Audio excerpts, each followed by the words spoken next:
Hello बच्चों, नमस्कार, good evening. क्या हाल चाल है सभी के? उम्मीद करता हूँ बहुत अच्छे होंगे और पढ़ाई भी आपकी बेहतर चल रही होगी। तो आज हम लोग एक बहुत छोटा सा टॉपिक कंपाउंड इंटरेस्ट की इंस्टॉलमेंट करने वाले हैं। कल हम लोगों ने सिंपल इंटरेस्ट, साधारण ब्याज की इंस्टॉलमेंट के क्वेश्चंस किए और बहुत आराम से हम लोगों ने उनको किया। मैंने कल आपको एक बात भी बताई थी बीच में कि जो हमारी कंपाउंड इंटरेस्ट की इंस्टॉलमेंट होगी वो सिंपल इंटरेस्ट से थोड़ा सा आसान होगी। एक प्रोसेस उसका जो होगा ना, एसआई से थोड़ा सा आसान होगा। हालांकि आपको एसआई का इंस्टॉलमेंट भी बहुत आसान लगा और आप लोगों ने बहुत इंटरेस्ट के साथ इंस्टॉलमेंट को सॉल्व किया। ऐसा अमूमन होता नहीं है कि लोग इंस्टॉलमेंट जैसे टॉपिक को पसंद करें, लेकिन आप लोगों ने एक रुचि दिखाई तो अच्छा लगा ये जानकर कि चीजें हमारी बहुत बढ़िया चल रही हैं। एनीवे, आज हम लोग करने वाले हैं सीआई की इंस्टॉलमेंट। तो पहले हम लोग देखेंगे कि सीआई की इंस्टॉलमेंट के पीछे क्या कॉन्सेप्ट लगता है, कैसे हमारा फॉर्मूला बनता है और कैसे फिर हमें सवाल करना है। हमें पहले कॉन्सेप्ट देखेंगे, सीखेंगे क्या concept behind the formula and behind the trick है, और फिर हम अपने एक तरीके देखें। जैसे हमने कल एसआई का एक तरीका देखा था ना, और लास्ट तक उसी तरीके पे सवाल आराम से होते चले गए थे। आज भी उसी तरीके पे जाएंगे, लेकिन उससे पहले सीआई इंस्टॉलमेंट के बारे में थोड़ा सा देखेंगे, ताकि आपसे कोई पूछे कि यार सीआई इंस्टॉलमेंट होता क्या है, तो आप उसे बता सको। आप ये ना कहो कि ला क्वेश्चन ला कर देता हूं। क्वेश्चंस करने से मतलब नहीं है, हमें ये पता होना चाहिए कि concept behind the installment CI क्या है, उसे थोड़ा सा देखते हैं। ओके, देखो, कंपाउंड इंटरेस्ट अगर आप देख रहे हो टॉपिक, तो आप ये बात जान गए हो कि यहां पर हमारा जो ब्याज लगेगा वो ब्याज के ऊपर ब्याज लगेगा, ब्याज के ऊपर ब्याज लगेगा। तो यहां पर बहुत तगड़ा इंस्टॉलमेंट बनने वाला है ना, बहुत तगड़ा इंस्टॉलमेंट बनने वाला है। अब पढ़ते हैं installment, compound interest, compound interest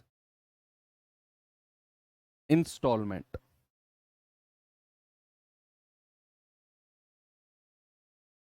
चक्रवृद्धि ब्याज की किस्त।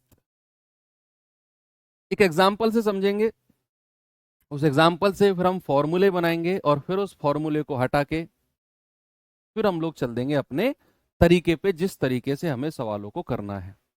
ओके, चलो देखते हैं भाई। मान लो कि मेरा जो प्रिंसिपल है, जो मूलधन है, मान लो जो प्रिंसिपल है, जो मूलधन है, मैंने कहा 10,000 रुपया है। क्या है बच्चे?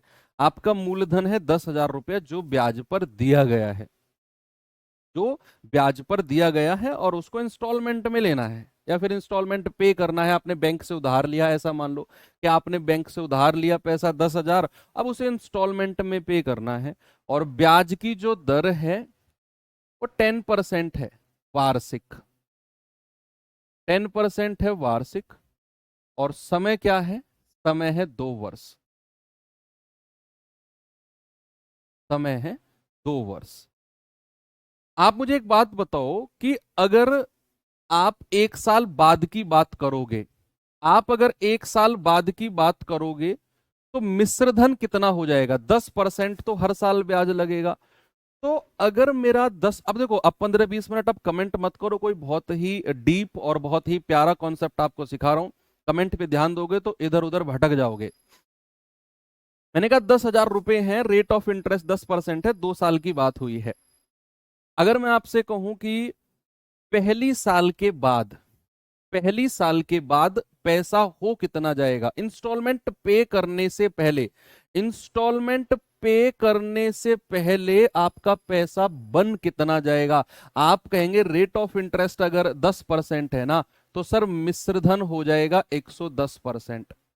कितना हो जाएगा? 1 साल बाद मिश्रधन हो जाएगा 110%। अब आपका कहीं से जुगाड़ लग गया पैसे का। आपका क्या हुआ भाई? 1 साल बाद इतना पैसा हो गया, 1 साल बाद इतना पैसा हो गया। अब हुआ क्या कि आपका कहीं से पैसे का जुगाड़ लग गया और आपने उसमें से आपने उसमें से 5,000 रुपया या फिर अगर मैं कहूं सपोज 4,000 रुपये आपने पे कर दिए, तो जो ये 4,000 रुपये घटेंगे ना, ये इस टोटल में से घटेंगे। ये आपकी 4,000 रुपये की क्या हो गई, ये आपकी पहली इंस्टॉलमेंट हो गई। क्या हो गई, फर्स्ट इंस्टॉलमेंट। 4,000 रुपये की क्या है, पहली इंस्टॉलमेंट। भाई आपने क्या किया, आपने 10,000 रुपये बैंक से उधार लिया और एक साल बाद वो 110% हो गया, लेकिन आपने क्या किया, 4,000 रुपये उसमें से दे दिए। अब एसआई में और सीआई में फर्क क्या रहता है, जब आप इंस्टॉलमेंट में से कुछ पैसा देते हो ना, तो बच्चे मैंने जब आपको एसआई समझा रहा था तो आपका मूलधन भी माइनस हो रहा था। मान लो आपने 5,000 रुपये मूलधन में से दिए थे और 1,000 रुपये आपने ब्याज के दिए थे पहली साल के, टोटल आपने 6,000 रुपये दिए। तो याद करो, मैं मूलधन भी आधा कर रहा था, 5,000 मूलधन में से दे दिए तो मूलधन आपका 5,000 बचा। लेकिन यहां पर जब बात 10,000 का 110% में मिश्र धन की बात करूंगा ना, और इसमें से अगर मैंने 4,000 रुपया दे दिया, तो बच्चे पहली इंस्टॉलमेंट 4,000 की थी। अब जो अगली साल हमारा ब्याज लगेगा वो कितने रुपए पर लगेगा, वो इस टोटल में लगेगा कि 10,000 का 110%, उसमें से पहली इंस्टॉलमेंट हटा दो, अब जो ब्याज लगेगा इस पर लगेगा। और कितना लगेगा, 10%, तो पैसा कितना हो जाएगा, 110%। और दूसरी साल में अपना सारा पैसा देके आपने, और सारा पैसा देके आपने ब्याज को चुकता कर दिया। दूसरी साल में आपने सारा पैसा देके ब्याज को चुकता कर दिया। तो आप मुझे बता दो, जो भी आएगा यहां पर, आपका जो भी धनराशि आएगी, आप इसे सॉल्व कर लो, यहां पर जो भी आपकी धनराशि आएगी वो आपकी सेकंड इंस्टॉलमेंट होगी। सेकंड इंस्टॉलमेंट होगी। भाई पहली इंस्टॉलमेंट थी 4,000 रुपए, आपका कहीं से जुगाड़ लग गया, जो अगली साल ब्याज लगेगा वो इतनी धनराशि में से 4,000 माइनस करके उस पर 10% लगेगा, तो पैसा हो जाएगा 110/100%, बराबर जो भी आपका दूसरी साल में पैसा बनेगा वही आपका सेकंड इंस्टॉलमेंट हो गया। आप जरा बताना कितना बनेगा, ये बनेगा 2 जीरो से 2 जीरो खत्म, 11,000 माइनस 4,000, कितना आ गया, 7,000। और 7,000 का 110% अगर आप निकालते हो तो ये बन जाएगा 11 सत्ते 7700। यानी कि दूसरी इंस्टॉलमेंट कितनी हो गई, दूसरी इंस्टॉलमेंट हो गई आपकी 7700। आप इसे लिख लेना साइड में, मैं यहां से रफ कर रहा हूं इसको, है ना। दूसरी इंस्टॉलमेंट कितनी हो गई आपकी 7700। पहली इंस्टॉलमेंट कितनी थी, 4,000। दूसरी इंस्टॉलमेंट आपने 7700 रुपए दिए और सारा खेल रफा दफा कर दिया। अगर मैं आपसे कहूं कि आपने टोटल ब्याज कितना दिया है, अभी अभी थोड़ी सी आपको प्रॉब्लम आएगी समझने में, डोंट वरी, धीरे धीरे धीरे धीरे मैं फॉर्मूले के पास जाऊंगा, फिर मैं जिस तरीके से आपको सवाल कराऊंगा आप फैन हो जाओगे उस तरीके के। अभी सीखो 4,000 कहां से आया, ये मैं कहीं से लाया हूं, कहीं से जुगाड़ लग गया, बाहर से आपने जमा किए हैं बैंक में। ये आया कहां से, ये बाहर से कहीं से आया है। पहली इंस्टॉलमेंट आप सवाल में लिख सकते हो कि फर्स्ट इंस्टॉलमेंट कितनी है, 4,000 की है, कहीं बाहर से है, तो उसको घटाएंगे तो आपको 110% जो लगेगा वो बचे हुए पैसे पर लगेगा। तो सेकेंड ईयर में 7,700 रुपए हो जाएंगे और उसी पे आपको सेकेंड इंस्टॉलमेंट के रूप में देना है। इतनी बात क्लियर है। अब मैं फॉर्मूले की तरफ जा रहा हूं धीरे धीरे। अब देखना, क्या मैं इस 1,000 को, क्या मैं इस 1,000 को मूलधन यानी कि प्रिंसिपल बोल सकता हूं, क्या मैं इस 1,000 को प्रिंसिपल बोल सकता हूं, यस। क्या मैं 110 को 100 प्लस रेट बोल सकता हूं, भाई 110 का मतलब क्या होता है कि आपने 100 में आर को जोड़ा और बटा 100। अभी देखना, इसी एग्जाम्पल से मैं फॉर्मूला बना रहा हूं आपका। इस 10,000 को मैंने पी यानी कि मूलधन बोला, इस 110 को बोला मैंने 100 प्लस आर बटा 100। अब है क्या कि ये मेरी पहली इंस्टॉलमेंट है, ये मेरी दूसरी इंस्टॉलमेंट है। हम जो सवाल नॉर्मली करते हैं ना, वो इक्वल इंस्टॉलमेंट की करते हैं, इक्वल इंस्टॉलमेंट की, बराबर किस्तों की बात करते हैं। तो अगर मैं पहली किस्त को, अगर मैं पहली किस्त को बच्चे क्या मान लूं, मैं पहली किस्त को आई मान लेता हूं, आई इंस्टॉलमेंट यानी कि आई। तो पहली किस्त कितनी है, आई। पहली किस्त और दूसरी किस्त को मैं बराबर बोल रहा हूं कि first installment equals to second installment. ये तो एग्जांपल था, अलग अलग हमने पैसा लिया। ये मत कहना कि सर 4,7700 के बराबर का है। मैंने बोला कि हम लोग नॉर्मली जब सवाल करेंगे तो इक्वल इंस्टॉलमेंट के बारे में बात करेंगे। तो पहली इंस्टॉलमेंट को मैंने आई बोला, ब्रैकेट को बंद कर दो। 110 को क्या कह सकता हूं, 100 प्लस आर बटे 100 बराबर। और सेकंड इंस्टॉलमेंट भी पहली इंस्टॉलमेंट के बराबर है, उसको भी मैंने आई बोल दिया। उसको भी मैंने क्या बोल दिया, उसको भी मैंने आई बोल दिया। चलिए थोड़ा सा आगे चलते हैं इसी चीज पर। इसको उधर ले जाओ। क्या अभी फॉर्मूला ड्राइव करा रहा हूं कि जो आपने किस्तों का फॉर्मूला अगर कहीं पढ़ा होगा वो बना कैसे है। मूलधन गुणा 100 plus R upon 100 minus I equals to क्या है, आई गुणा 100 प्लस 100 अपॉन 100 तो ऊपर चला जाएगा ना, और 100 प्लस आर, ये वाले को मैं ऊपर ले गया। अब ये माइनस का आई जो पहली इंस्टॉलमेंट है, जो ये पहली इंस्टॉलमेंट है ना, इसको मैं उधर ले जा रहा हूं। और ये आपकी सेकंड इंस्टॉलमेंट है, हालांकि दोनों बराबर हैं, लेकिन मैं इस पहली इंस्टॉलमेंट को उधर ले जाकर इसके पहले लिख दूंगा। तो मूलधन गुणा 100 प्लस आर अपॉन 100 बराबर, पहली इंस्टॉलमेंट को यहां लिख रहा हूं पहले, आई प्लस आई गुणा 100 अपॉन 100 प्लस आर। मुझे मूलधन की वैल्यू बतानी है, मूलधन बराबर क्या होगा, और वही आपका इंस्टॉलमेंट का फॉर्मूला होता है। अब बच्चे अगर मैं इसको ब्रैकेट में बंद करके और इसको उधर ले जाता हूं तो P कितना हो जाएगा, आई प्लस आई गुणा 100 अपॉन 100 प्लस आर। और ब्रैकेट अगर मैं बंद करूं तो ये ऊपर 100 हो जाएगा और अपॉन 100 प्लस आर। अब इसकी मल्टीप्लाई अगर आप अंदर करते हो तो I into 100 upon 100 plus R plus I into 100 upon 100 plus R और इसका स्क्वायर बराबर पी। ये फॉर्मूला आपने नॉर्मली बुक्स वगैरह में लिखा देखा होगा। ये हमने फॉर्मूले को ड्राइव किया है। बच्चे मैं एक बार फिर से ये चीज को रिपीट करता हूं, सुनना। मैंने क्या बोला कि मान लो मूलधन 10,000 है, रेट ऑफ इंटरेस्ट 10% है और समय 2 साल का है, और पहली किस्त आपने 4,000 की दी है कहीं बाहर से। तो आपका अगर 10,000 रुपए मूलधन है, रेट ऑफ इंटरेस्ट 10% है, तो 1 साल के बाद कितना पैसा हो जाएगा? आप कहेंगे सर 110% हो जाएगा। उसमें से आपने 4,000 किस्त दे दी, पहली इंस्टॉलमेंट थी, तो जो अब दूसरे साल पैसा लगेगा इतना माइनस इतने पर पैसा लगेगा। रेट ऑफ इंटरेस्ट तो दूसरी साल का भी 10% है, तो कितना पैसा हो जाएगा दूसरे साल के लास्ट में? आप कहेंगे सर 110/100। इसको हमने सॉल्व किया तो हमें मिला 7700, और वही 7700 आपका दूसरे साल का इंस्टॉलमेंट है। अब मैं इसको फॉर्मूले की तरफ लेकर चला, तो मैंने कहा कि 10,000 को मैंने मूलधन लिख दिया, 110 को लिखा 100 प्लस आर बटा 100। अब मैंने कहा कि पहली और दूसरी इंस्टॉलमेंट नॉर्मली हम सवालों में बराबर मानते हैं, तो दोनों इंस्टॉलमेंट को मैंने बराबर मान लिया, पहली और दूसरी को आई और आई। तो माइनस का आई, ब्रैकेट बंद, 110 को लिखा 100 प्लस आर अपॉन 100, और दूसरी इंस्टॉलमेंट को भी मैंने आई लिख दिया जो कि पहली इंस्टॉलमेंट थी।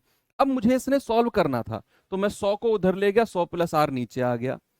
फिर मैंने क्या किया, मैं इस माइनस आई को उधर ले गया, तो आई प्लस और ये पूरा यहां लिख दिया। फिर इसको मैंने क्या किया,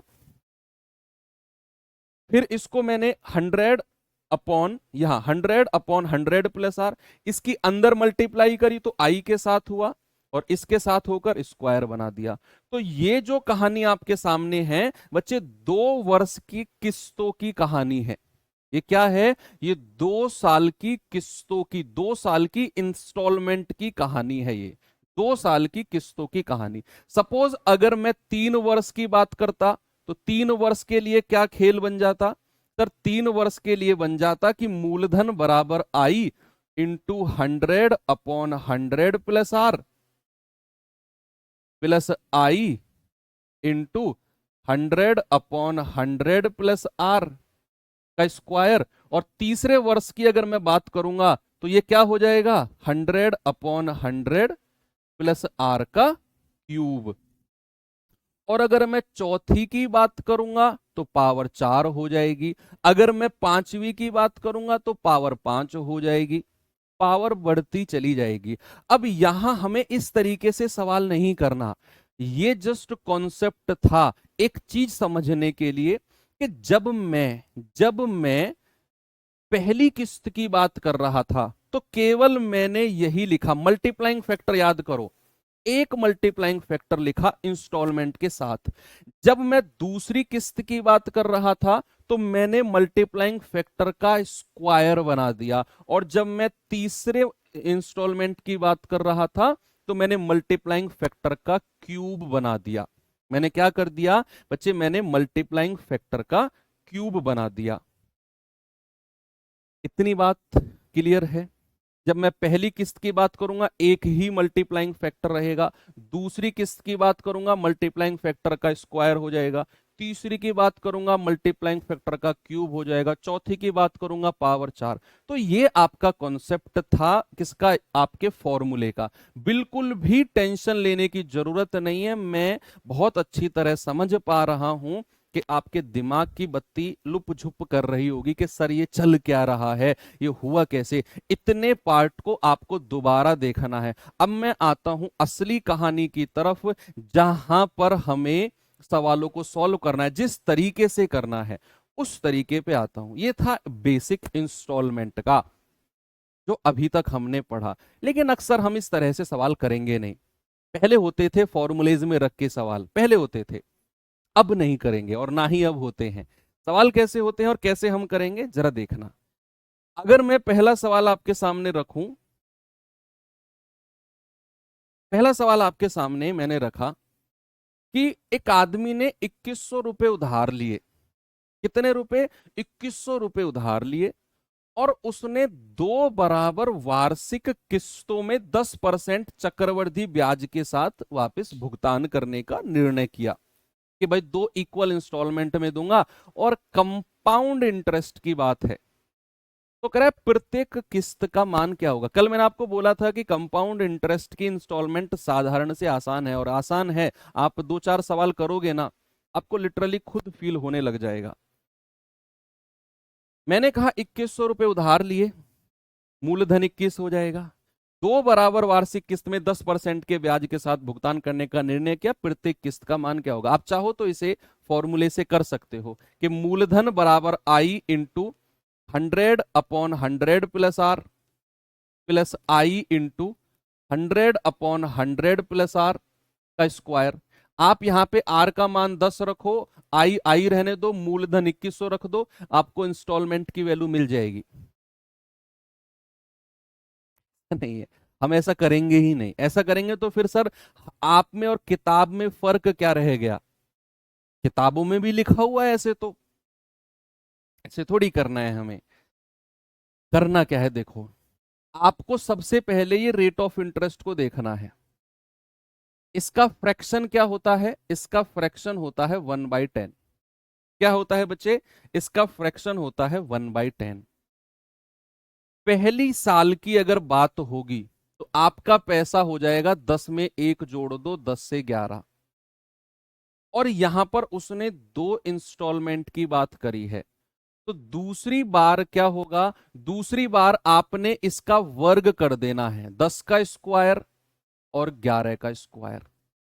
जब हमने इंस्टॉलमेंट का बेसिक पढ़ा तो हम हल्का सा आइडिया भी हमें लग रहा था कि पहली इंस्टॉलमेंट में तो आपका एक ही रहेगा मल्टीप्लाइंग फैक्टर, दूसरी इंस्टॉलमेंट में मल्टीप्लाइंग फैक्टर का स्क्वायर हो जाएगा, तीसरी इंस्टॉलमेंट में मल्टीप्लाइंग फैक्टर का क्यूब हो जाएगा, है ना। तो वही हिंट हमें यहां मिला कि पहली बार तो 10 से 11 और दूसरी बार अगर मैं जाऊंगा तो 10 का स्क्वायर और 11 का स्क्वायर। अब सुनना, आपको मैं ये बात अगर बता रहा हूं तो कुछ सोच समझ के बता रहा हूं, सामने देखो। इधर वाला जो पार्ट होता है ना, ये आपकी इंस्टॉलमेंट होती है, और इधर वाला पार्ट आपका प्रिंसिपल यानी कि मूलधन होता है। जो राइट हैंड वाला पार्ट होता है ये इंस्टॉलमेंट, जो लेफ्ट हैंड वाला पार्ट होता है ये प्रिंसिपल होता है। लेकिन हमसे तो उसने बोला है बराबर किस्त है, इक्वल इंस्टॉलमेंट है। तो यहां अगर 11 का स्क्वायर है तो इसको भी 11 का स्क्वायर बनाओ, 11 से गुणा करके इंस्टॉलमेंट को बराबर करना है। अगर ये 11 का स्क्वायर है तो इसको भी 11 से गुणा करके 11 का स्क्वायर बनाया, यहां 11 से किया तो यहां भी 11 से करना पड़ेगा। ये हो जाएगा 11 धाम 110 और 10 का स्क्वायर 100। इन दोनों को तो ऐड कर दो 210, और यहां आपने प्रत्येक किस्त का मान लिखना है, प्रत्येक किस्त। तो प्रत्येक किस्त के लिए बच्चे इनको जोड़ेंगे नहीं, केवल एक ही किस्त का मान लिखेंगे। भाई दोनों किस्त बराबर हो गई ना, एक ही किस्त की वैल्यू लिखेंगे 121। मैं फिर से कह रहा हूं, फिर से सुनो। मैंने कहा रेट ऑफ इंटरेस्ट 10% है, तो पहली साल होगा 10 से 11, दूसरे साल पे आएंगे तो स्क्वायर हो जाएगा, 10 का स्क्वायर 11 का स्क्वायर। अगर 3 किस्तों की बात होती तो तीसरी साल में 10 का क्यूब और 11 का क्यूब होता। 4 साल की बात होती तो 10 की पावर 4 11 की पावर 4 होता। 2 किस्त की बात हुई है तो यहीं पे रुक गए। मैंने कहा जो राइट हैंड वाला पार्ट है ये इंस्टॉलमेंट होती है, और लेफ्ट हैंड वाला पार्ट आपका मूलधन होता है। तो किस्त तो हमारी बराबर है, तो ये 11 का स्क्वायर है, यहां भी 11 से गुणा करके बराबर किया, यहां 11 से गुणा किया तो यहां भी करना पड़ा। 11 धाम 110, 10 का स्क्वायर 100, दोनों को जोड़ा 210। यहां हमें ईच इंस्टॉलमेंट की वैल्यू लिखनी है 121। अब हमारा उधार लिया गया पैसा कितना है? हमारा उधार लिया गया पैसा तो 2100 है। तो क्या मैं ये कह सकता हूं 210 यूनिट का मान 2100? एक यूनिट का मान कितना होगा? 2100 बटे 210। जीरो से जीरो गया, 21 धाम 210, एक यूनिट का। हमें तो प्रत्येक किस्त का मान बताना है, तो 121 यूनिट का मान कितना होगा? 1210।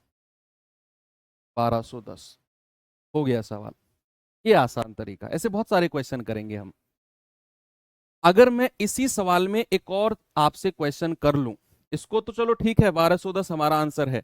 अगर बच्चे मैं इसी सवाल में एक और चीज आपसे पूछ लूं कि बताओ कुल ब्याज कितना है, कुल ब्याज, तो आपका जवाब क्या होगा? अपनी तरफ से मैंने पूछ लिया कि टोटल ब्याज लगा कितना है, आपका जवाब क्या होगा? आप कहेंगे कि सर पैसा जो उधार लिया गया था वो तो 2100 रुपए था, लेकिन हमने तो 1210 की 2 इंस्टॉलमेंट दी हैं, 2 इंस्टॉलमेंट। तो टोटल पैसा हमने पे कितना किया है? सर 2 से गुणा कर देंगे, ये हो जाएगा 2420। इतना पैसा हमने वापस पे किया है, पे किया है वापस। तो ब्याज कितना दिया हमने, आप इसमें से माइनस कर दो, 2420 माइनस 2100, तो 0 2 3, 320 रुपए ब्याज का हमने पे किया है, 320 रुपया, ओनली 320 रुपीज। एक किस्त 1210, 2 किस्त 2420, 2100 घटा दिया हमने, 320 ब्याज का दिया है, बस इतना ही था। आगे चले, ये सवाल करिए जरा, बताएंगे जल्दी से आंसर मुझे इसका क्या होगा।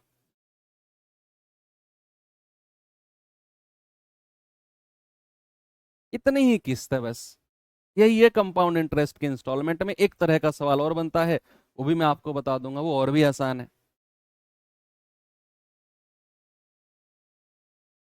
बस यही करते चले जाओ 5-7 सवालों में, 5-7 4-5 सवाल और बचे, उनमें आपको और तरीका बता दूंगा दूसरे तरह के जो हैं, एंड हो जाएगा इंस्टॉलमेंट सीआई का।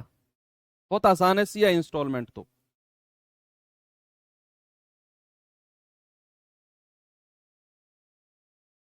भाई एक वस्तु को इस शर्त पर खरीदा गया कि 3993 की 3 समान किस्त, यहां 3993 की किस्त है, इंस्टॉलमेंट है। तो 3993 की समान किस्त, का 10% चक्रवृद्धि ब्याज की दर से भुगतान किया जाना है, जो वार्षिक रूप से संयोजित है, तो वस्तु की कीमत क्या होगी? वस्तु की कीमत क्या होगी बताइए।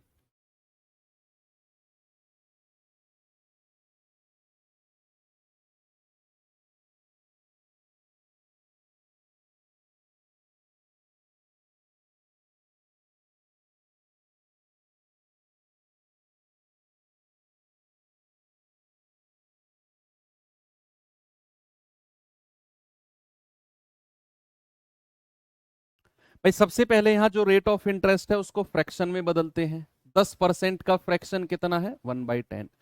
कितनी इंस्टॉलमेंट की बात करी है उसने? 3 इंस्टॉलमेंट की बात करी है, याद रखना 3 इंस्टॉलमेंट की। तो पहली बार क्या होगा? 10 से 11। दूसरी बार क्या होगा? 10 का स्क्वायर और 11 का स्क्वायर। और तीसरी बार क्या होगा? 10 का क्यूब और 11 का क्यूब, है ना। मैंने कहा जो राइट हैंड वाला पार्ट है वो इंस्टॉलमेंट होती है, जो लेफ्ट हैंड वाला पार्ट है वो हमारा मूलधन यानी कि प्रिंसिपल होता है। अब उसने बोला है तीनों किस्त जो है समान है, इक्वल इंस्टॉलमेंट है, तो हमें इन तीनों इंस्टॉलमेंट को बराबर करना है। ये 11 का क्यूब है तो यहां 11 से गुणा कर दो, तो यहां भी करना पड़ेगा।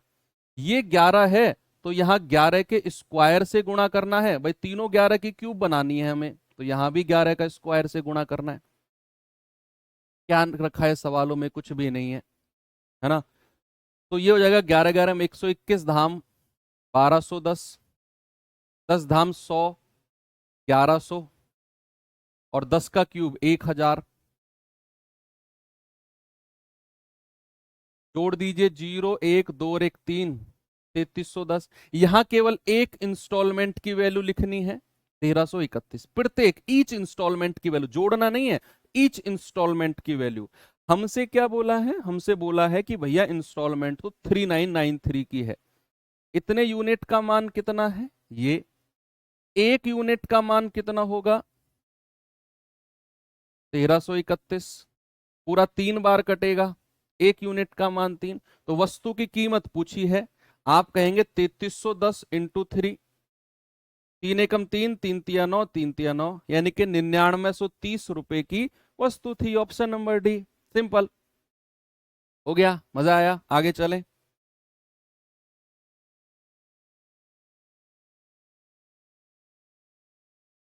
सवाल करिए जरा।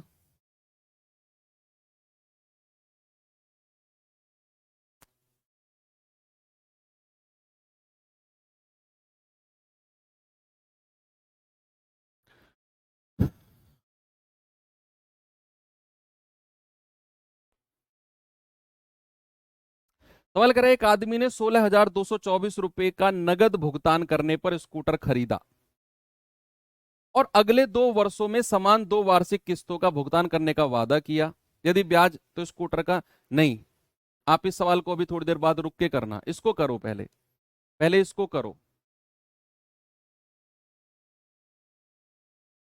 पहले इसको करिए।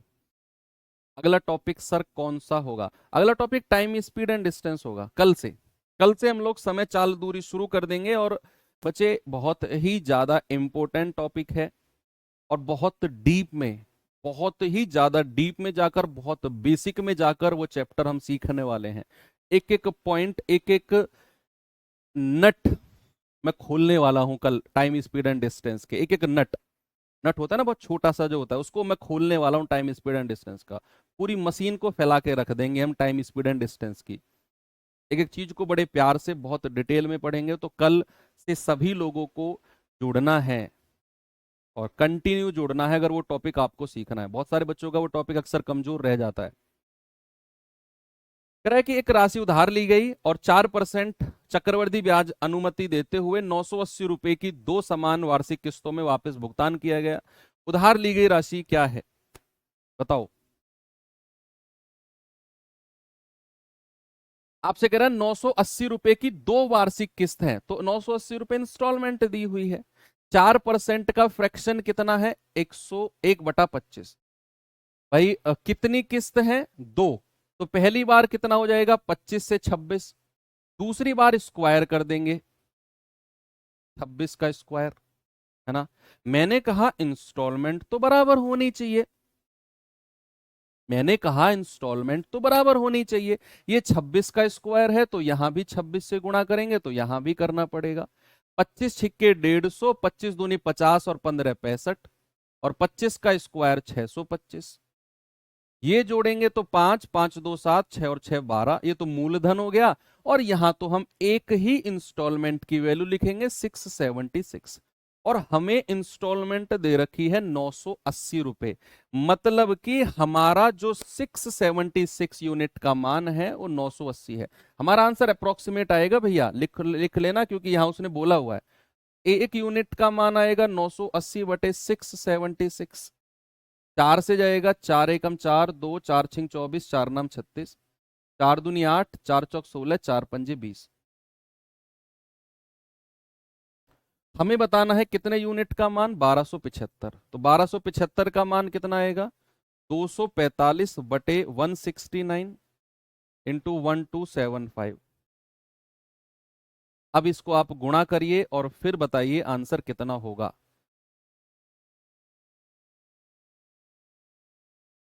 इसको थोड़ा सा कॉम्प्लिकेटेड कैलकुलेशन बनेगी यहां पर, थोड़ी सी कॉम्प्लिकेटेड कैलकुलेशन यहां बनेगी। यस,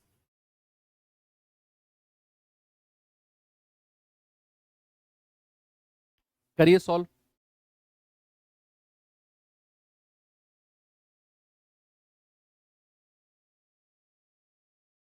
भाई आप इसको अलग कर सकते हो, इसको 1275 को आप लिख सकते हो 1200 प्लस 75, और फिर इसकी 245 में मल्टीप्लाई कर सकते हो। तो 0 0, 245 दूनी होता है 490, हासिल का 49, 245 एकम 245, और 49 कितना होता है आपका 294, 294। और इसमें 245 पंजे कितना होता है, 2 सत्ते 14, 1400, और 45 पंजे कितना होता है 225, तो 1625, हासिल का 162। 245 सत्ते कितना होता है, 7 पंजे 35, 7 चौक 28, 3 31, 7 दूनी 14 3 17, तो 5 2 7, 6 और 1 7, 7 और 1 8, ये आ गया 18,775। इन दोनों को जोड़ेंगे तो 75 लास्ट में रहेगा, 775 ही रहेगा इवन। 8 4 12, हासिल का 1, 9 और 1 10 और 1 11, 2 और 1 3, 3,12,775/169। इसको थोड़ा सा आगे सॉल्व करेंगे तो कितना आएगा, 169 एकम 169। बस ये देख लो कि अगला कितनी बार जाएगा, फिर तो मैं ऑप्शन से लगा दूंगा, फिर तो मैं ऑप्शन से लगा दूंगा। बचा कितना, 12 में से 9 गए 3, 10 में से 6 गए 4, 2 में से 1 गया 1, और हमने 7 को ले लिया। अब कितनी बार जाएगा ये, 169 1437 में कितनी बार जाएगा, 16 सत्ते 112, 7 बार चला जाएगा क्या, 16 अट्ठे 128, 8 बार चला जाएगा। भाई 169 को अगर मैं 8 से जाऊं, 8 नाम 72, 8 छिंग 48, 7 55, 8 एकम 8 5 13, यस 8 बार चला जाएगा। 8 बार चला गया तो भैया हमारे 3 ऑप्शन हट गए, एक ही ऑप्शन बचा कि 1850 के लगभग हमारा आंसर होगा। कितना होगा, 1850 के लगभग। हमें पूरी कैलकुलेशन करने की जरूरत पड़ी, लेकिन हमें इसकी कैलकुलेशन करने की जरूरत पड़ी। 245 प्लस 1275, मैंने 1275 को 1200 प्लस 75 में तोड़ा, इसकी मल्टीप्लाई करी ये मिला, इसकी इसमें करी ये मिला, दोनों को जोड़ा ये बटे 169। मैंने शुरू की 2 डिजिट देखनी थी, उसी से डिसाइड हो जाता कौन सा ऑप्शन सही है। शुरू की 2 डिजिट 18 मिली, 3 ऑप्शन हट गए, एक ऑप्शन आपका बचा।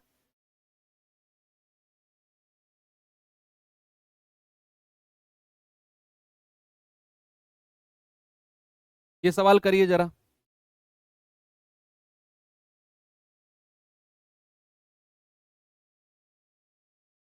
कह रहे एक्स रुपए की एक राशि उधार ली गई और इसका 35,280 के 2 बराबर वार्षिक किस्तों में भुगतान किया गया। यदि ब्याज की दर 5% है और ब्याज वार्षिक रूप से संयोजित होता है तो एक्स का मान बताओ क्या होगा। बताएंगे जल्दी से क्या होगा इसका जवाब बच्चे। आप कहेंगे सर 5% का जो फ्रैक्शन होता है ना, 1/20 होता है, और किस्त कितनी है 2, तो पहली बार कितना हो जाएगा 20 से 21, और दूसरी बार कितना हो जाएगा, आप स्क्वायर कर दो 21 का स्क्वायर। अगर मुझे किस्त बराबर बोला है तो फिर किस्तों को बराबर कर दो, गुणा 21, तो यहां भी 21, 21 दूनी 42, 420, और 20 का स्क्वायर 400, ये हो जाएगा 820। और एक किस्त कितने की हो जाएगी, एक किस्त हो जाएगी 441 की। एक किस्त कितने की होगी, एक इंस्टॉलमेंट होगी 441 की। आपसे बोला है एक किस्त तो 35,280 की है, तो ये हो जाएगा 35,280 के बराबर। एक यूनिट का मान कितना होगा, 35,280 बटा 441। ये तो 21 से कट रहा है 441, क्या ऊपर वाली संख्या 21 से कट रही है, देखना एक बार, देखना भैया एक बार। आप कहेंगे सर 21 से कटा पूरा 21 बार, 21 एकम 21, 9 और 5 14, 21 छिक्के 126, 14 और 2 16, 21 अट्ठे 168 जीरो, और 21 अट्ठे 168, यानी कि एक यूनिट का मान 80 आ गया। तो 820 का मान क्या होगा, 820 गुणा 80, जीरो जीरो, 8 दूनी 16, 8 अट्ठे 64, 64 और एक 65, यानी कि 65,600 आपका जो है प्रिंसिपल यानी कि मूलधन हो जाएगा। आसान है, कैलकुलेशन थोड़ी सी जाती है, बट देखो सीआई है, इतनी तो हमें इज्जत सीआई को बख्शनी पड़ेगी कि कैलकुलेशन तो करनी पड़े। ये सवाल करिए।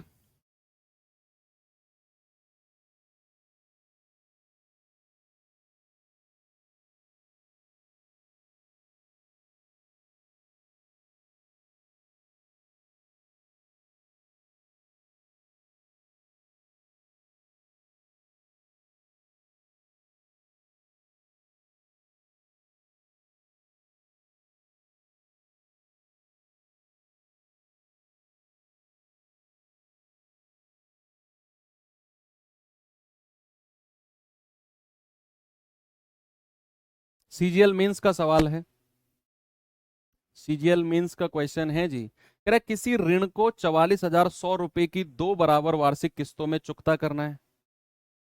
44,100 की किस्त है, इंस्टॉलमेंट है, दो बराबर किस्त है। यदि वार्षिक चक्रवृद्धि ब्याज 5% प्रति वर्ष है तो कुल कितने ब्याज का भुगतान किया। हमने पहले सवाल में ब्याज निकाला था ना, दोनों किस्त को जोड़कर मूलधन में से माइनस, मूलधन उसमें से माइनस कर दिया, ब्याज आ गया था। यहां भी आप वही करो, आप किस्त निकालो, सॉरी किस्त हमको दी हुई है 44,100, आप मूलधन निकालो पैसा कितना है, उससे हम क्या करेंगे, किस्त को डबल कर देंगे, दो किस्त है उसमें से मूलधन माइनस कर देंगे, हमको पता चल जाएगा ब्याज कितना है जो लिया गया है। तो बच्चे 5% वार्षिक है तो 5% का फ्रैक्शन होता है 1/20। तो पहली बार होगा 20 से 21, दूसरी बार होगा स्क्वायर, दो किस्त है ना, 21 का स्क्वायर। अब हमारी इंस्टॉलमेंट हमारी किस्त तो बराबर है भाई, हमारी किस्त तो बराबर है, तो यहां भी 21, यहां भी 21, 21 दूनी 42, 420, 20 का स्क्वायर 400, तो ये हो गया 820। ये तो हमारा प्रिंसिपल हो गया। और यहां हम केवल एक किस्त का मान लिखेंगे, केवल एक किस्त, और हमको दिया हुआ है इतने रुपए की किस्त है, इसका मान कितना हो जाएगा 44,100। एक यूनिट का मान होगा 44,100 बटा 441, तो कितनी बार जाएगा, 100 बार। एक यूनिट कितना आ गया, एक यूनिट आ गया 100। अगर एक यूनिट 100 है तो प्रिंसिपल यानी कि मूलधन कितना है, 820 इंटू 100, यानी कि 82,000। बच्चे 82,000 रुपए तो उधार लिए गए हैं, लौटाया कितना है पैसा। एक किस्त अगर 44,100 की है तो दो किस्त कितने की होंगी, पैसा कितना लौटाया है। आप कहेंगे सर 44,100 गुणा दो, ये हो जाएगा जीरो जीरो, दो एकम दो, दो चौके आठ, दो चौके आठ, सर 88,200 रुपए लौटाए हैं। 82,000 रुपए लिए थे, तो भैया ब्याज अगर हमें निकालना है तो कितना होगा प्यारे भाई, वो होगा 88,200, और उसमें से 82,000 माइनस कर दो। आप कहेंगे सर 6,200 रुपए जो होगा वो हमारा ब्याज यानी कि इंटरेस्ट होगा। इंटरेस्ट भी निकाल सकते हैं। प्रिंसिपल पूछेगा तो आपका जवाब 82,000 होगा, ब्याज पूछेगा तो 6200 होगा। इंस्टॉलमेंट आपको दे रखी है, इसके अलावा और कुछ नहीं पूछेगा इस तरह के सवालों में। आइए जरा इस सवाल पे देखिए, इसको क्या है भाई इसमें।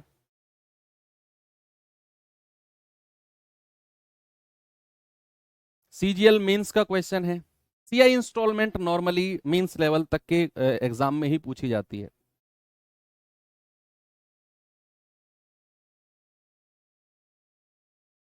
सवाल करें, एक निश्चित ऋण को 6760 रुपए की 2 बराबर अर्धवार्षिक किस्त, यहां हमारी जो किस्त हैं वो हाफ ईयरली हैं, अर्धवार्षिक, हर 6 महीने पे किस्त दी जा रही है। तो 6760 रुपए की 2 बराबर बराबर हैं अर्धवार्षिक किस्त हैं, वापिस किया गया। यदि वार्षिक चक्रवृद्धि ब्याज की दर 8% प्रति वर्ष है, हमें अर्धवार्षिक दर निकालना है। तो ऋण पर कितने ब्याज का भुगतान किया गया, बड़ा इंटरेस्टिंग क्वेश्चन है। सबसे पहले तो आपको हाफ ईयरली रेट निकालना है, अर्धवार्षिक दर। ये कितना हो जाएगा, वार्षिक दर को 2 से डिवाइड कर दो। सर HYR क्या है, half yearly rate. English Hindi वाले बच्चे क्या लिखेंगे, अर्धवार्षिक दर। कितनी हो जाएगी, वार्षिक दर को 2 से डिवाइड किया, 4%। फ्रैक्शन कितना होता है, 1/25। कितनी किस्त है, 2। तो पहले अर्धवर्ष में कितना होगा, 25 से 26। दूसरे अर्धवर्ष में क्या होगा, 25 का स्क्वायर और 26 का स्क्वायर। लेकिन हमारी किस्त तो बराबर है, इक्वल इंस्टॉलमेंट है। तो ये अगर 26 का स्क्वायर है तो यहां भी 26 से गुणा करेंगे, तो यहां भी करेंगे। तो 25 छिक्के 150, 25 दूनी 50 और 15 65। 25 का स्क्वायर 625, जोड़ेंगे तो मिलेगा 1275। एक इंस्टॉलमेंट कितने की है, 676 की। लेकिन सवाल ने बोला है 6760 रुपए की इंस्टॉलमेंट है, तो क्या मैं ये कह सकता हूं कि इसका मान 6760 रुपए है। एक यूनिट का मान कितना होगा, बटे 676। एक यूनिट की वैल्यू होगी 10। भैया पहले तो ये बताओ कि पैसा कितना उधार लिया गया है। सर पैसा लिया गया है 1275 यूनिट, यानी कि 12,750। अब पूछ रहा है आपसे कि ब्याज कितना दिया है, इंटरेस्ट कितना दिया है। एक इंस्टॉलमेंट अगर 6760 की है तो इंस्टॉलमेंट कितनी हो जाएंगी, 6760 गुणा 2। 0 2 छिक्के 12, 2 सत्ते 14 और 1 15, 2 छिक्के 12 और 1 13, 13,520। पैसा लिया था 12,750, लौटाया है 13,520। ब्याज कितना हो जाएगा, ब्याज हो जाएगा 13,520 माइनस 12,750। 0 12 में से 5 गए 7, 3 में 13 में से 7 गए 6, 670 रुपए ही बचा। सॉरी 13 में से 7 6 गए 7, 770 आएगा ना। 120 में से 50 गए 7, 70 आ गया। 134 में से 127 जाएंगे 7 आएगा, 770। ठीक तो है, ठीक है। आगे चलते हैं, ये सवाल करिए। ये आपका फेज 12 अभी जो पेपर हुआ है बच्चे, जून में जो अभी फेज 12 का पेपर हुआ है उसका सवाल है। जरा देखिए इसको और बताइए मुझे क्या जवाब होगा।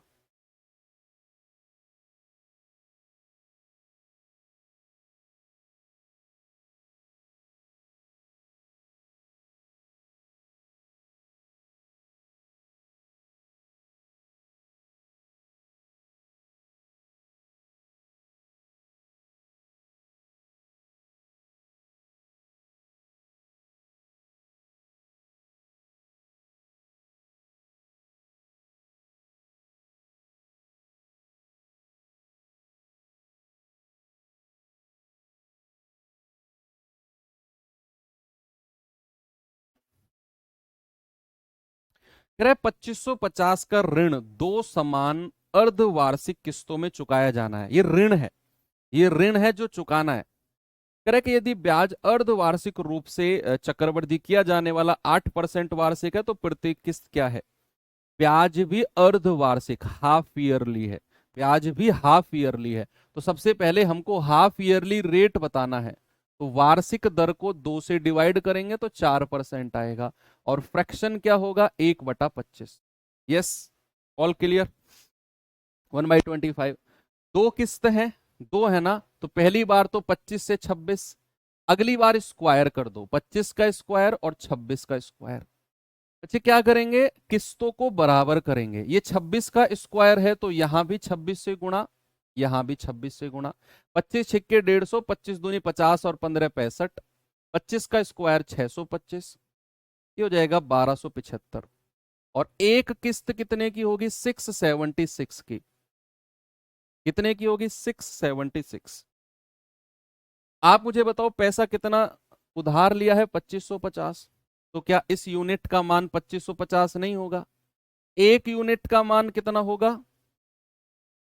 बटे 1275, यानी कि 2। तो भैया किस्त कितने की हो गई? 676 इंटू 2। दो छिक्के 12, दो सत्ते 14 और एक 15, दो छिक्के 12 और एक 13, यानी कि एक किस्त हमारी 1352 की है। एक किस्त। आपसे क्या पूछा? एक किस्त पूछा है। लो, आपने तो अभी लेटेस्ट वाला सवाल कर दिया कितने आसान तरीके से। अपडेटेड क्वेश्चन से भी आप वाकिफ होते चल रहे हो धीरे धीरे। ये सवाल देखिए, ये अभी तो किया हमने 770 वाला, यही तो है ये तो कॉपी पेस्ट हो गया सवाल। हाँ, इसे देखेंगे जरा। सीजीएल मेंस 2023 का सवाल है बच्चे, करेंगे इसे।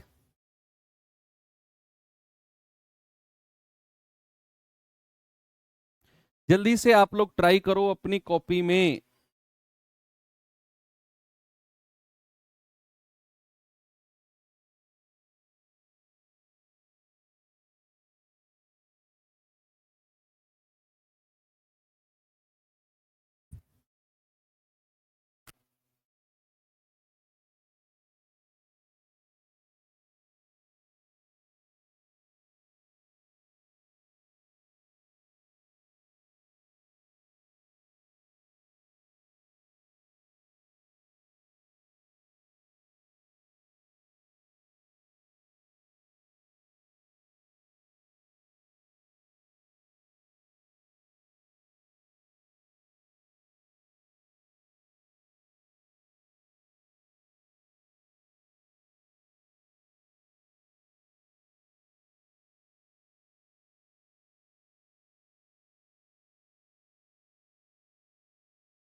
कह रहा है, रजनीश ने एक बैंक से 1500 रुपए उधार लिए, दो समान वार्षिक किस्तों में ब्याज सहित पूरी राशि चुका दी।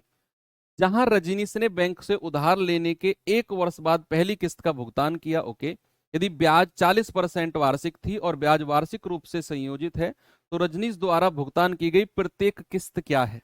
Each installment. भाई 40% वार्षिक ब्याज है और वार्षिक ही वो पैसा दे रहा है, 2/5। तो पहली बार क्या हो जाएगा? 5 में 2 जोड़ दो 7। दूसरी बार हो जाएगा स्क्वायर। हमें तो किस्त को बराबर करना है, किस्त को बराबर करना है। उसने बोला है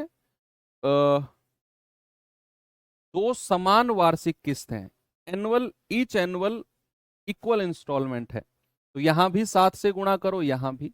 तो 7 पंजे 35, 5 पूरे 25, ये हो जाएगा 60। और एक इंस्टॉलमेंट कितने की होगी? एक इंस्टॉलमेंट होगी 49 की। हमें पैसा कितना उधार लिया है रजनीश ने? 1500 रुपए। तो 60 यूनिट का मान कितना है? 1500। एक यूनिट कितना होगा? 1500/60, ये जाएगा 25 बार। क्या पूछ रहा है? प्रत्येक किस्त, तो 49 × 25। 25 निम्मा 225, 25 चौके 100 और 22 122, यानी कि एक इंस्टॉलमेंट हमारी 1225 रुपए की हो जाएगी। अरे खत्म हो गया ना? सच बताना। मजा आया? चलो और थोड़ा सा आगे चलता हूं। एक और सवाल कर लो फिर। जो दूसरे तरह का सवाल है ना, वो तो 2-3 सवाल हैं, आसान है वो तो, उनमें कुछ भी नहीं है, कैलकुलेशन है बस, और कुछ नहीं है। मेन चीज है इस तरह के सवालों को ही प्रैक्टिस करना।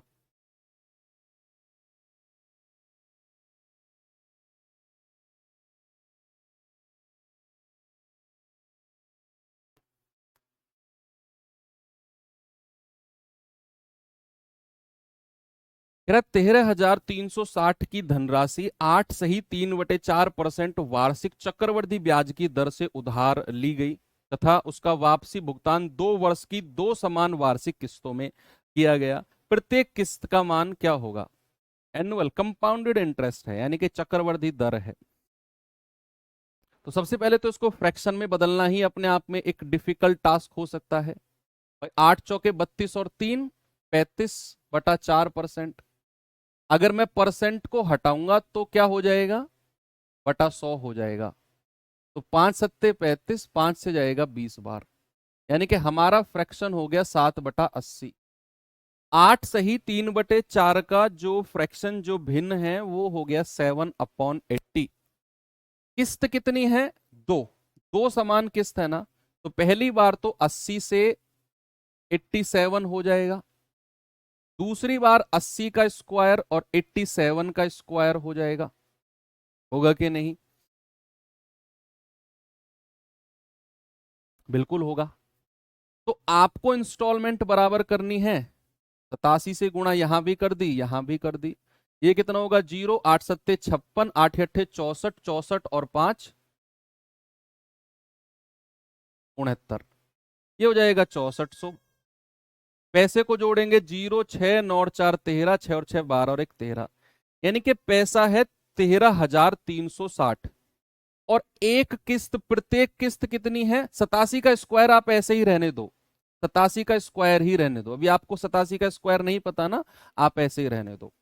एक किस्त कितने की आ गई? 87 का स्क्वायर। आपको पैसा दिया गया है 13,360, और 13,360 का मान कितना हो जाएगा? 13,360। भैया एक यूनिट का मान एक, तो एक किस्त का मान कितना होगा? एक किस्त का मान होगा 87 का स्क्वायर इंटू 187 का स्क्वायर, यानी कि आपको 87 का स्क्वायर निकालना है और वही आपका जवाब होगा। 87 का स्क्वायर आपको निकालना है और वही आपका जवाब होगा। अब देखना बिना कैलकुलेशन के आपका जवाब कैसे आता है। यूनिट डिजिट पढ़ा है ना आपने? अगर मुझे 87 का स्क्वायर चाहिए तो भैया आप यूनिट डिजिट चेक करो, 7 का स्क्वायर, यानी कि मेरा यूनिट डिजिट 9 आना चाहिए। मेरा यूनिट डिजिट क्या आना चाहिए? 9। तो ये दो ऑप्शन तो उड़ा दो, ये दो ऑप्शन तो उड़ा दो। दूसरी बात, सामने देखो, सामने 80 का स्क्वायर कितना होता है? 80 का, सर 80 का स्क्वायर अभी अभी हमने लिखा है 6400 होता है। 80 का स्क्वायर कितना है? 6400। तो 87 का स्क्वायर 6400 से कम होगा या ज्यादा होगा? भाई 80 का स्क्वायर 6400 है, तो 87 का स्क्वायर 6400 से ज्यादा होना चाहिए। ये तो 5769 है। अरे हटाओ इसे, तो 6400 से ज्यादा होना चाहिए, एक ही ऑप्शन है भैया, इसको लिख दो 7569। ये विद इन सेकेंड आपके दिमाग में आनी चाहिए चीजें। मैं जितनी देर में समझा रहा हूं उतना टाइम लगना ही नहीं चाहिए। मैं अगर एग्जाम में बैठा हूं और मैं इसके बारे में सोच रहा हूं तो मैं विद इन सेकेंड इसके बारे में सोचूंगा कि भैया मैं यहां तक जाऊंगा ही नहीं। पहली बात तो मैं यहां पे 87 का स्क्वायर देखूंगा तो मैं 29 का भी मल्टीपल चेक कर सकता हूं। वो संख्या जो 29 से कटेगी, 29 तिया 87, उन संख्या को भी चेक मैं कर सकता हूं। फिर और भी आगे जाऊंगा तो मैं चेक करूंगा 7 7 49, दो ऑप्शन हटे, 87 का स्क्वायर यानी कि 6400 से ज्यादा, एक ही ऑप्शन है, आगे बढ़ाओ। 5-10 सेकंड का खेल है सारा। आप प्रैक्टिस करोगे बार बार बार बार, ये आपके दिमाग में भी इतनी जल्दी चीजें रिफ्लेक्ट होने लग जाएंगी। हम अक्सर सोचते हैं कि यार सर के दिमाग में बात कैसे आ जाती है, हम क्यों नहीं सोच पाते ऐसे जिस तरीके से सर सोचते हैं। क्या हमें किसी चीज की कमी है? क्या भगवान ने सामने वाले को ज्यादा दिया है थोड़ा सा, हमें कम दिया है? ऐसा कुछ नहीं है। भगवान सबको बराबर बना के भेजता है, चीजें थोड़ी सी प्रैक्टिस की होती हैं। जब मैं भी पढ़ता था, मैं भी देखता था टीचर को, मुझे भी लगता था कि यार ये जो सामने टीचर करवा रहा है इसके दिमाग में इतनी जल्दी चीजें कैसे रिफ्लेक्ट हो जाती हैं, हमारे दिमाग में तो बहुत लेट आती हैं, ऐसा लगता है। लेकिन जब आप बहुत सारी प्रैक्टिस करोगे, मोर एंड मोर प्रैक्टिस, तो कुछ चीजें तो ऐसी हैं जो दिमाग में तुरंत रट जाएंगी।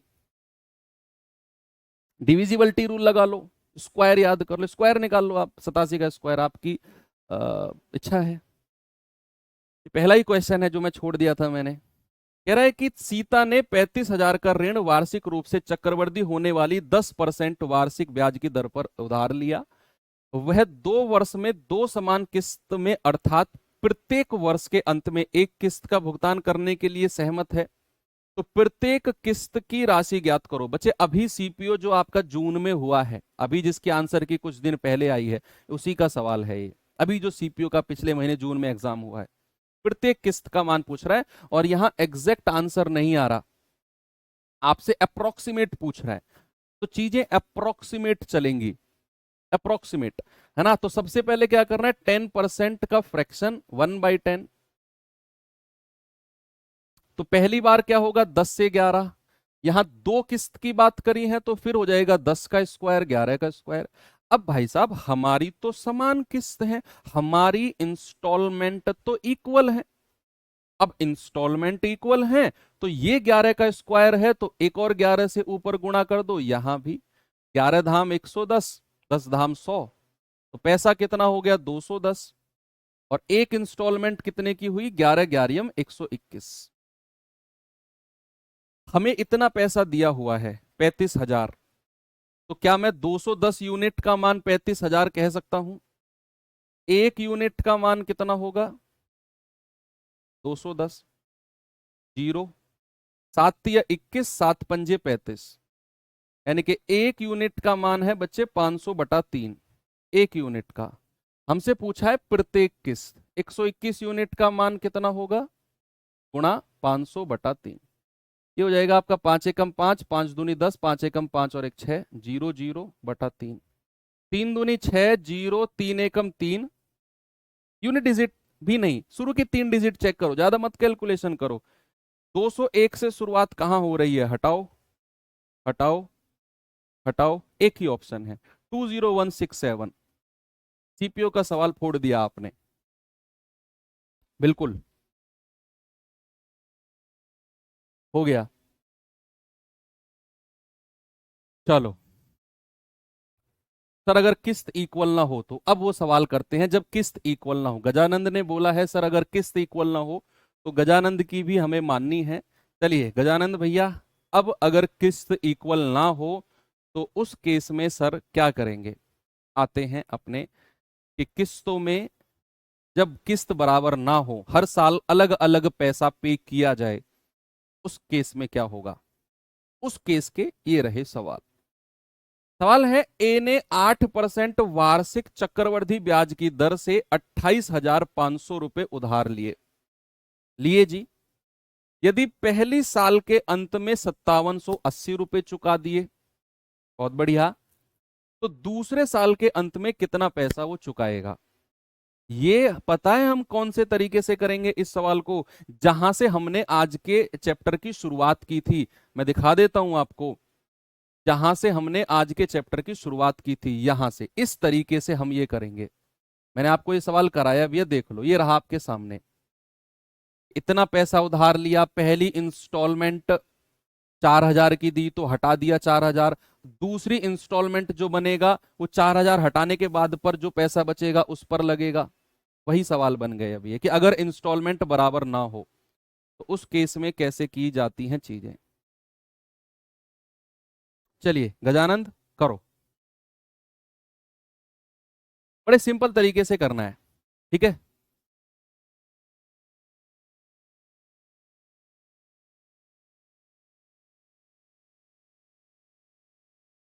कह रहा है ए ने 8% वार्षिक चक्रवृद्धि ब्याज की दर से 28,500 रुपए लिए, और एक साल बाद, पहली साल के बाद 5,780 रुपए दिए। तो सबसे पहले तो मुझे ये बताओ कि एक साल बाद पैसा हो कितना जाएगा। एक साल बाद पैसा हो कितना जाएगा? सर उसने अगर 28,500 रुपए लिए हैं ना, तो 8% ब्याज लगेगा एक साल का। तो एक साल का ब्याज कितना होगा? एक वर्ष का ब्याज, एक वर्ष का ब्याज वो मैं निकाल रहा हूं। तो वो हो जाएगा 20, 8 पंजे 40, 8 पंजे 40, 4 44, 8 अट्ठे 64 और 4 68, 8 दूनी 16 और 6 22। सर एक साल का ब्याज हो जाएगा 22,480 है। क्या कर दिया ये? अच्छा सॉरी, लाइट रिफ्लेक्ट कर रही थी। 8 पंजे 40, 4, 8 अट्ठे 64, 4 68, 6, 8 दूनी 16 6 22, 2280, 2280। 2 बार 5 से मल्टीप्लाई कर दिया, 2 बार। तो 2280 रुपए का ब्याज है। तो एक साल बाद अमाउंट कितना बन जाएगा? 28,500 में आप 2280 जोड़ दो, 2280। तो 0, 8, 5 2 7, 8 2 10, 2 1 3। सर 30,780 बना एक साल बाद। अब उसने एक साल बाद 5780 रुपए चुका दिए, तो इसमें से माइनस कर दो भाई, इसमें से पहली किस्त माइनस कर दो 5780 रुपए। कितना आएगा? 0, 0, 0, 25,000। अब ये क्या हो गया? Second year. अब हमें सेकंड ईयर जो, अब हम किस पे आ गए? बात सेकंड ईयर पे आ गए। सेकंड ईयर जो ब्याज लगेगा बच्चे 25,000 पर लगेगा। कितना? 8% लगेगा। कितना लग जाएगा? आप कहेंगे 25 अट्ठे 200, यानी कि 2,000 रुपए ब्याज बन जाएगा दूसरे साल का। आपसे कह रहा है दूसरे साल के अंत में कितना पैसा चुकाएगा। तो भैया सेकंड इंस्टॉलमेंट कितनी हो जाएगी? सेकंड इंस्टॉलमेंट हो जाएगी 25,000। तो आपका पैसा है और उस पर 2,000 रुपए ब्याज बन गया, यानी कि सर 27,000 रुपए वो चुकाएगा। ऑप्शन नंबर ए बिल्कुल सही है। बड़ा सिंपल तरीके से करना है, ज्यादा इसमें उठपटांग सोचना ही नहीं है। क्या करना है? पहली साल का ब्याज निकाला 8%, वो उसमें जोड़ दिया। पहली साल के अंत में 30,780 रुपए बने। पहली इंस्टॉलमेंट 5780 हटाई, बटे 25 बचे 25,000 रुपए। अब दूसरी साल ब्याज इस पर लगेगा। दूसरी साल 8% आया, 2,000 रुपए। तो कह रहा है दूसरी साल के अंत में कितना पैसा देगा? 25,000 में 2,000 जोड़ दिया, सर 27,000 रुपए देगा। ऑप्शन नंबर ए लगाओ। आगे चलते हैं। तो जब इंस्टॉलमेंट इक्वल ना हो, इस तरह से चीजें की जाती हैं। चलिए एक और सवाल देखेंगे जरा। इस सवाल को देखिए भाई, ऐसे सवाल मुझे बड़े इंटरेस्टिंग लगते हैं। बड़ा इंटरेस्टिंग क्वेश्चन है। यहां पीछे से आगे की तरफ आएंगे हम, पीछे से। यहां हमें पिछले सवाल में तो हमें पैसा दिया हुआ था और हम हर साल की इंस्टॉलमेंट निकाल रहे थे। इस बार पता है क्या है? हमें इंस्टॉलमेंट दी है और हम पैसा निकालेंगे। देखना बड़ा मजा आएगा सवाल में। कह रहा है किसी व्यक्ति ने एक निश्चित राशि पर 12.5% की वार्षिक दर पर 3 वर्ष के लिए उधार लिया, जबकि ब्याज वार्षिक रूप से संयोजित है। कह रहा है उसने 2 साल के बाद उसने 8100 रुपए दे दिए। 2 साल के बाद उसने 8100 रुपए दे दिए, 2 साल के बाद। और तीसरे साल के अंत में 14,580 रुपए दिए और अपना जो ऋण है रफा दफा चुकता कर दिया। कह रहा है उसके द्वारा उधार ली गई धनराशि क्या है? बच्चा जो सवाल आपके सामने है ना, ये पूरे कंपाउंड इंटरेस्ट का निचोड़ है। पूरा कॉन्सेप्ट यहां लग जाएगा चक्रवृद्धि ब्याज का। बहुत मेरा फेवरेट क्वेश्चन है अगर इंस्टॉलमेंट में आप पूछो तो। सवाल क्या है? मैं आपको बड़े प्रैक्टिकल तरीके से समझाता हूं, आप पढ़ो फिर मैं आपको समझाता हूं।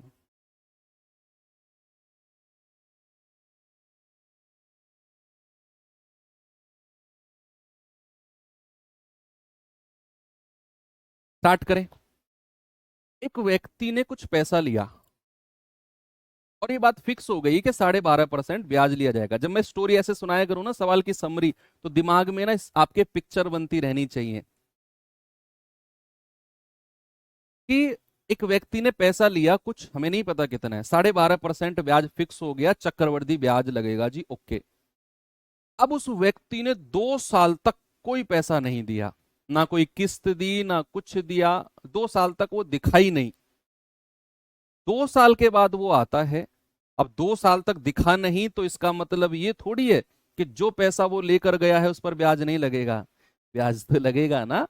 अब वो 2 साल बाद आया और जितना भी पैसा हो गया था उसमें से उसने 8100 रुपए दिए और कहा बाद में देखेंगे। अब 8100 रुपए दे के चला गया। अब 8100 रुपए देने के बाद जो पैसा बचा वो तीसरे साल में ब्याज लगेगा उस पर, लगेगा कि नहीं? भाई 2 साल के बाद आया, 8100 रुपए देकर चलता बना। अब जो पैसा बचा है तीसरे साल की जैसे ही शुरुआत होगी उस पर ब्याज लगेगा। और सवाल कर रहा है तीसरे साल के अंत में वो व्यक्ति फिर से आता है और 14,580 रुपए का भुगतान करके रफू चक्कर हो जाता है कि सारा आप साफ हो गया।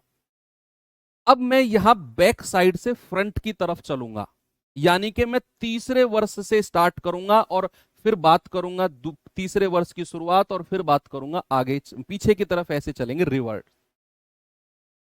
सबसे पहले मैं किसकी बात करूंगा? तीसरे वर्ष के अंत में।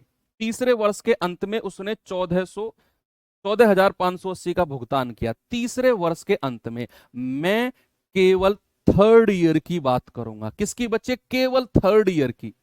तो केवल थर्ड ईयर की अगर मैं बात करता हूं तो आप जरा बताना रेट ऑफ इंटरेस्ट कितना रहेगा? सर 12.5% रहेगा, यानी कि 1/8। तो केवल थर्ड ईयर बच्चे, अगर मैं केवल थर्ड ईयर की बात करता हूं तो एक ही साल की बात कर रहा हूं मैं, एक ही साल की बात कर रहा हूं। तो थर्ड ईयर के शुरुआत की और थर्ड ईयर के अंत की बात कर रहा हूं मैं। तो थर्ड ईयर के शुरुआत में अगर पैसा 8 यूनिट था तो थर्ड ईयर के अंत में कितना हो गया होगा? सर तीसरे वर्ष के अंत में 8 से बढ़ के 9 हो गया होगा। और सवाल कह रहा है उसने तीसरे वर्ष के अंत में इतना पैसा दिया है, तो क्या मैं 9 यूनिट का मान ये कह सकता हूं कि 14,580 रुपए? एक यूनिट का मान कितना होगा? 14,580 बटा 9। तो 9 एकम 9, 5, 9 छिक्के 54, 9 दूनी 18, 0। तो तीसरे वर्ष के शुरू में कितना पैसा रहा होगा? 8 गुणा 1620, 0, 8 दूनी 16, 8 छिंग 48 और 1 49, 8 एकम 8, 4 12। तो हमें यह पता चल गया कि तीसरे साल की शुरुआत में जो पैसा था, शुरुआत में वो कितना था? 12,960, तीसरे साल की शुरुआत में। अब एक बात बताओ, जो पैसा तीसरे साल की शुरुआत में था वही पैसा दूसरे साल के अंत में होगा। भाई जब वो व्यक्ति 8100 रुपए देकर गया तो जो पैसा बच गया था वही तो तीसरे साल में ब्याज देगा, जो 8100 देने के बाद बच गया था। तो अगर मैं दूसरे वर्ष के अंत में बात करता हूं, सेकंड ईयर के अंत में, सेकंड ईयर के अंत में पैसा कितना था? अंत में पैसा कितना था? तो आप कहेंगे सर ये 12,960, और इसमें अगर मैं 8100 जोड़ दूं, जितना पैसा वो देकर गया है इतना अगर मैं इसमें ऐड कर दूं तो ये सेकंड ईयर के अंत का पैसा मिल जाएगा हमें। सेकंड ईयर के अंत का पैसा मिलेगा कि नहीं? या इसमें से माइनस करूंगा 8100? क्या करना है मुझे? भाई ये तो हमें पता चल गया कि तीसरे साल की शुरुआत में पैसा 12,960 है, तीसरे साल की शुरुआत में। और ये भी हमें पता है कि तीसरे साल की अंत में जो पैसा रहा होगा वो 12,960 रहा होगा। और ये 12,960 कब बचा होगा? जब उसने 8100 का भुगतान कर दिया। तो 8100 का भुगतान करने से पहले उसका पैसा कितना रहा होगा? सर 8100 जोड़ दो। 8100 का भुगतान करने से पहले जो धनराशि रही होगी, जब वो 2 साल के बाद आकर देखा होगा कि मेरा पैसा हो कितना गया है, तो सर वो 8100 जोड़ने के बाद जो पैसा है वो उसको दिखा होगा। तो ये बन गया 0, 6, 9 और 1 10, 8 2 10 और 1 11, 1 और 1 2। सर ये बन गया 21,060 रुपया। दूसरे साल के अंत का पैसा है ये, दूसरे साल के अंत का। और सवाल कह रहा है कि रेट ऑफ इंटरेस्ट 1/8 है, तो ये दूसरे साल का नहीं, ये 2 साल के अंत का मैं कहूंगा, 2 वर्ष के अंत का, 2 वर्ष के अंत का। 2 वर्ष के अंत में पैसा कितना है? 12,960 प्लस 8100, यानी कि 21,060। 2 वर्ष के अंत में पैसा कितना है, 8100 प्लस 12,960, इतना पैसा रहा होगा उसका 8100 पे करने से पहले, इतना पैसा रहा होगा। तो 2 साल का पैसा 8 से 9 और 8 से 9, भाई चक्रवृद्धि में यही तो करते हैं हम, 8 × 8 = 64, 9 × 81, यानी कि ये पैसा अगर आपका मूलधन है तो ये पैसा 2 वर्ष का मिश्र धन है, 2 वर्ष का अमाउंट, 2 वर्ष का अमाउंट। और इसी की ही वैल्यू हमें 21,060 दे रखी है। एक यूनिट का मान कितना होगा, 21,060/81, और हमें फिर 64 का मान निकालना है, वो हमारा आंसर होगा। ये बड़ा इंटरेस्टिंग क्वेश्चन है, बहुत अच्छा सवाल है। इसमें हम पीछे से आगे की तरफ आए हैं। मैं एक बार फिर से रिपीट करूंगा, पहले आप ये सॉल्व करो। 9 × 9 = 81, 9 दूनी 18, 9 × 3 = 27, 9 × 4 = 36, 0, 9 दूनी 18, 9 × 6 = 54, एक यूनिट का मान 260, तो 64 का मान कितना होगा, 0, 26 × 4 = 104, हासिल का 10, 26 × 6 = 156,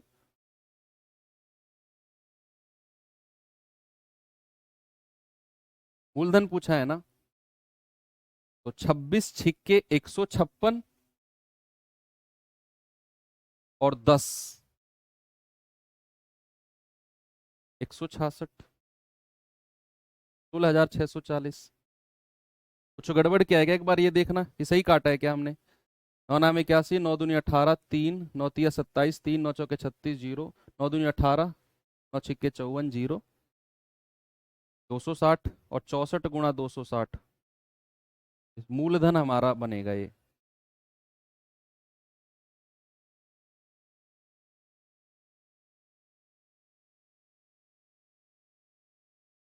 ठीक है, 16,640 ही बन रहा है। अब मैं एक बार फिर से रिपीट करता हूं, ठीक है, 16,640 है, एक ऑप्शन ई आप जोड़ लेना, 16,640 है। मैं फिर से रिपीट करता हूं, देखना क्या है सवाल में, क्या इसमें किया है। बच्चे हुआ क्या, स्टोरी तो मैंने आपको बता दी। मैंने बात करी है थर्ड ईयर की, तीसरे वर्ष की। तो तीसरे वर्ष में क्या हुआ है कि पैसा अगर तीसरे वर्ष के शुरुआत में 8 था, तो तीसरे वर्ष के लास्ट में पैसा हो गया 9, 8 से 9। उसने कहा कि तीसरे वर्ष के अंत में तो इतना पैसा दिया उसने, तो अगर तीसरे वर्ष के अंत में 9 यूनिट का मान इतना है, तो एक का मान 1620, तो 8 का मान इतना 12,960। मतलब कि 12,960 तीसरे वर्ष की शुरू में पैसा था। तो जो पैसा तीसरे वर्ष के शुरू में है, ये पैसा कौन सा है, जब उस व्यक्ति ने 8100 रुपए दे दिए तभी तो 12,960 बचे होंगे। जब उस व्यक्ति ने 8100 रुपए दे दिए उसके बाद ही तो 12,960 तीसरे वर्ष में आया होगा ये पैसा ब्याज लगने के लिए। अगर मैं कहूं कि उस व्यक्ति के 8100 रुपए देने से पहले कितना पैसा रहा होगा, 8100 देने से पहले, सर 8100 रुपए देने से पहले 12,960 प्लस 8100 यानी कि 21,060 रुपए रहा होगा 8100 देने से पहले। तो 2 साल में इतना पैसा बन गया है, 2 साल में 21,960, 21,060। तो 2 साल की कहानी क्या है, 8 से 9, 8 से 9, 2 वर्ष कह रहे हैं, 2 वर्ष पश्चात 2 बार किया 64, 81। तो 2 साल के बाद पैसा इतना बन गया, तो 81 यूनिट का मान इतना, एक यूनिट का मान है 260। तो कह रहा है मूलधन कितना है, तो 64 यूनिट का मान है 16,640। ऑप्शन नंबर ई आप कह सकते हो। ठीक है, चलिए अब मैं एक लास्ट क्वेश्चन आपको देता हूं, जल्दी से आप इसे कर लो और फिर मुझे इसका जवाब बताना। आप सभी लोग आप इसे सॉल्व करो।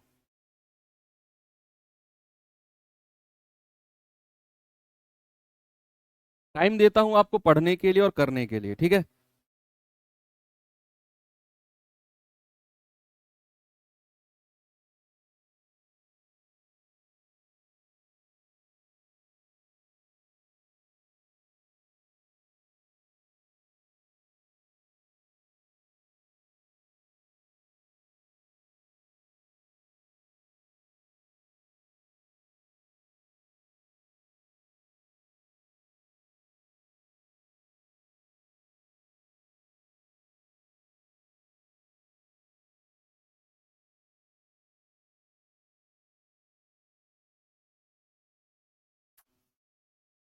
सवाल कह रहा है कि किसी व्यक्ति ने एक निश्चित राशि पर 10% दर से 3 साल के लिए उधार लिया, जबकि ब्याज वार्षिक संयोजित था।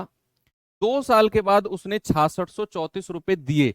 2 साल तक उसने कोई पैसा नहीं दिया, 2 साल के बाद उसने 6634 रुपए दिए हैं, और तीसरे वर्ष के अंत में उसने 13,200 रुपए दिए और रफा दफा मामला कर दिया। कह रहा है बताओ कितना पैसा उधार लिया था। मैं बात करूंगा थर्ड ईयर से, बात करूंगा थर्ड ईयर से। बच्चे थर्ड ईयर में पहले रेट ऑफ इंटरेस्ट कितना लगेगा सर? 10%। तो थर्ड ईयर के शुरू में और अंत में अगर 10 रुपए रहे होंगे तो थर्ड ईयर के अंत में 11 बन गए होंगे, और उसने थर्ड ईयर के अंत में 13,200 रुपए दिए हैं। तो थर्ड ईयर 11 यूनिट का मान अगर 13,200 है, 1 यूनिट का मान होगा 13,200 बटे 11। तो 11 एकम 11, 11 दूनी 22, 1200।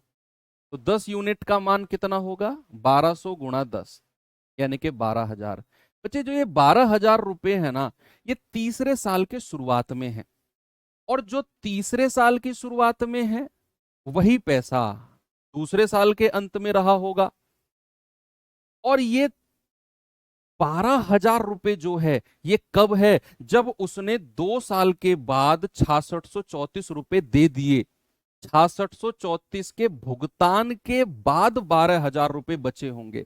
अगर मैं कहूं कि उसके भुगतान करने से पहले 2 वर्ष का मिश्रधन अगर मैं आपसे पूछूं, 2 वर्ष का अमाउंट अगर बच्चे मैं आपसे पूछता हूं, तो आप कहेंगे सर 12,000 और प्लस जितना उसने भुगतान किया है 6634, हो जाएगा 18,634। ये 2 साल का अमाउंट है उसके भुगतान करने से पहले। और ये 18,634 रुपए जो है ना, ये 2 साल में मिश्रधन बना होगा। जब तक वो पैसा देने नहीं आया, 2 साल तक कहां आया था वो 2 साल बाद आया, इतना रुपया दिया। उसके आने से पहले 2 साल तक जो पैसे पर ब्याज लगा होगा उसने मिश्रधन बना दिया होगा 18,604। तो भैया 2 साल तक कहानी क्या रही होगी? 10 से 11 और 10 से 11, यानी कि 121 और 100। ये हमारा अमाउंट है और ये हमारा अमाउंट है और ये प्रिंसिपल है, सॉरी। तो भैया 121 यूनिट का मान कितना है? 121 यूनिट का मान है 18,634। 1 यूनिट का मान कितना होगा? बटे 121। 11 11 में 121, 11 कम 11, 7, 11 छिक्के 66, 10, 11 नाम 99, 11 चौक 44, 11 कम 11, 11 पंजे 55, 11 चौक 44। 1 यूनिट का मान 154। तो 100 यूनिट का मान कितना होगा? 15,400। यानी कि हमारा जो प्रिंसिपल है वो 15,400 रुपए अगर रहा होगा। एक बच्चा कह रहा है अगर 3 वर्ष से अधिक हो, 3 वर्ष से अधिक होगा तब भी हम ऐसे ही करेंगे। जो लास्ट की ईयर रहेगी वहां से हम पीछे की तरफ स्टार्ट होंगे। पीछे की तरफ ही क्यों स्टार्ट होते हैं? क्योंकि हमारे पास बच्चे मूलधन नहीं है, शुरुआत कहां से करें? अगर हम आगे से पीछे की तरफ जाएंगे तो हमें यही नहीं पता कि उसने पैसा उधार कितना लिया है। 10% का रेट किस पर लगाएं, 10% का रेट किस पर लगाएं, यही नहीं पता हमें। तो 2 साल बाद उसने 6634 दिए, 2 साल बाद पैसा था कितना जिसमें से 6634 रुपए उसने दिए हैं, यही नहीं पता हमें। तो इसीलिए हम एक पर्टिकुलर ईयर को उठाते हैं कि उसने थर्ड ईयर में इतना पैसा दिया लास्ट में। तो ये हमें हिंट मिला कि तीसरे साल में 10% ब्याज लगा होगा और तीसरे साल में 10% ब्याज लगने के बाद उसने इतना पैसा दिया है। तो शुरुआत में कितना रहा होगा वो निकाला। तीसरे साल के शुरू में जो पैसा है वही दूसरे साल के अंत का रहा होगा, और उसके 2 साल के बाद 6634 रुपए देने से पहले कितना पैसा रहा होगा वो हमने दोनों को जोड़ दिया। अब ये 18,634 है, ये 2 साल बाद का अमाउंट है, वो हमने 2 साल का अमाउंट निकाला। 1 यूनिट का मान और 100 का मान 15,400। बच्चे एंड करते हैं अपने कंपाउंड इंटरेस्ट की इंस्टॉलमेंट को। हर तरह का सवाल, हर लेवल का सवाल मैंने आपको समझाया। अब कल से हम अपना मोस्ट इंपोर्टेंट टॉपिक, और हर सवाल में हर एग्जाम में सवाल बनता है बच्चे, time speed and distance. Time speed and distance कल से हम लोग शुरू करने जा रहे हैं। मैं आप सभी लोगों से रिक्वेस्ट करूंगा कि ये क्लास कल की जो शुरू होने जा रही है जरूर आना, मैं आपको सिखाऊंगा कि क्या टाइम होता है, कैसे कन्वर्जन होता है, क्या कन्वर्जन होता है, बहुत बेसिक से हम लोग करेंगे। तो बाकी मिलते हैं अब कल के सेशन में। थैंक यू, बाय बाय, जय हिंद।